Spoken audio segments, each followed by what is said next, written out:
Hello, എന്തൊക്കെയുണ്ട് വിശേഷം? എല്ലാവരും സുഖമായിട്ടിരിക്കാമെന്ന് വിചാരിക്കും. നമ്മുടെ പുതിയൊരു വീഡിയോയിലേക്ക് എല്ലാവർക്കും സ്വാഗതം. അതായത് നമ്മുടെ ആറ്റുകാൽ പൊങ്കാലയുടെ തലേദിവസത്തെ വീഡിയോ ആണ് കേട്ടോ. ആറ്റുകാൽ പൊങ്കാലയുടെ തലേദിവസം എന്ന് പറഞ്ഞാൽ നമ്മുടെ ചോറ്റാനിക്കര മകൻതൊഴിലാണ് കേട്ടോ.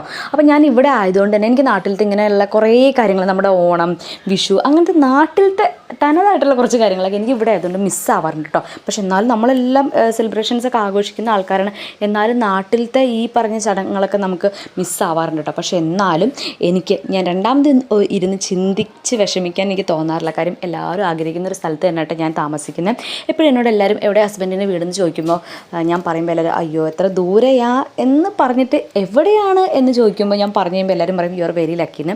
അപ്പോൾ ഏതാണ് ആ സ്ഥലം എന്ന് ഈ ഒരു ക്ലിപ്പ് കണ്ടപ്പോൾ നിങ്ങൾക്ക് മനസ്സിലായിട്ടുണ്ടാവില്ലേ? ശരി കേട്ടോ, ഈ ഒരു സ്ഥലത്ത് താമസിക്കാൻ പറ്റില്ല, ഞാൻ ഭയങ്കര ലക്കിയാണ്. നാട്ടിലത്തെ ഒരുപാട് സെലിബ്രേഷൻസ് ഒക്കെ മിസ് ചെയ്യുമ്പോൾ ഞാൻ ഇതുപോലൊരു സ്ഥലത്തല്ലേ താമസിക്കുന്നതെന്ന് ഓർത്ത് എനിക്ക് ഒരുപാട് വിഷമങ്ങളൊന്നും തോന്നാറില്ല കേട്ടോ.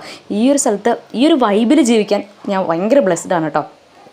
അപ്പോൾ ഏതാ സ്ഥലം എന്ന് നിങ്ങൾക്ക് മനസ്സിലായെങ്കിൽ കമൻറ്റ് ചെയ്യണം കേട്ടോ. ഈ ഒരു അമ്പലത്തിൻ്റെ തൊട്ടടുത്ത് താമസിക്കാൻ പറ്റിയതിൽ ഞാൻ ഭയങ്കര ലക്കിയാണ്. അപ്പോൾ ആറ്റുകാൽ പൊങ്കാലയുടെ തലേ ദിവസം ഞാൻ കുറച്ച് സാധനങ്ങളൊക്കെ വാങ്ങിക്കാനും അമ്പലത്തിലൊക്കെ ഒന്ന് പോയതാണ് കേട്ടോ. അതായത് പൊങ്കാല ഞാൻ ഇടാൻ തുടങ്ങിയിട്ട് ഒരുപാട് നാളൊന്നുമില്ല, 3 വർഷമായിട്ടുള്ളൂ. എനിക്ക് ഒരുപാട് എക്സ്പീരിയൻസ് ഒന്നുമില്ല കേട്ടോ. ഞാൻ വീട്ടിൽ തന്നെയാണ് 3 കൊല്ലം ഇടുന്നത്. ഇനി അവിടെ പോയിട്ട് ഇടാൻ പറ്റട്ടെ എന്ന് ആഗ്രഹിക്കുന്നു. അപ്പോൾ കുറച്ച് പൂവും പൊങ്കാലയുടെ കുറച്ച് സാധനങ്ങളൊക്കെ വാങ്ങിക്കാൻ വേണ്ടിയിട്ട് വന്നതാണ് കേട്ടോ. ഞാൻ ഭയങ്കര തിരക്ക് പിടിച്ചിട്ടാണ് കേട്ടോ വന്നത്. പക്ഷേ അമ്പലത്തിൽ ഒട്ടും തിരക്കുണ്ടായില്ല. കാര്യം നാട്ടിൽ മകൻ തൊഴിലും പൊങ്കാലയൊക്കെ ആയതുകൊണ്ട് തന്നെ ഇവിടെ മലയാളികളല്ലേ ഏറ്റവും കൂടുതൽ വന്നെ. അതുകൊണ്ട് തന്നെ ഇവിടെ ഇന്ന് ഒട്ടും തിരക്കുണ്ടായില്ല കേട്ടോ. അപ്പോൾ നാട്ടിലത്തെ വിശേഷ ദിവസങ്ങളിൽ ഇവിടെ തിരക്ക് കുറവായിരിക്കും. അങ്ങനെയാണ് കേട്ടോ. അപ്പോൾ വീഡിയോ ഇഷ്ടപ്പെട്ടാൽ ലൈക്ക് ചെയ്യുക. അടുത്ത വീഡിയോയിൽ കാണാം. ബൈ.